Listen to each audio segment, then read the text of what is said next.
Nananawagan po ako sa sambayan ng Pilipino, especially sa mga OFW. Hindi po biro ang sakripisyo na ginawa niyo. Iniwan yung pansamantala ang inyong mga mahal sa buhay upang makipagsapalaran sa ibang bansa sa kakaunting pera. Ano po ang nangyari yung iba sa inyo? Hindi ko naman po nila lahat. Pag uwi, wala na pong pamilya. Yung iba hindi na sila kilala ng baby nila. Yung iba naman umalis ng nakatayo, pag uwi, nakahiga na. Guys, lahat ng tao dadalawin ng opportunity.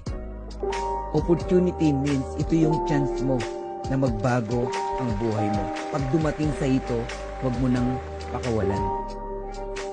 Kaya kayo pong lahat ng mga OFW, gusto ko po kayong maabot, matulungan, one at a time. Bawat isa sa inyo muling makabalik sa inyong mga pamilya. Marami pong opportunities sa Pilipinas.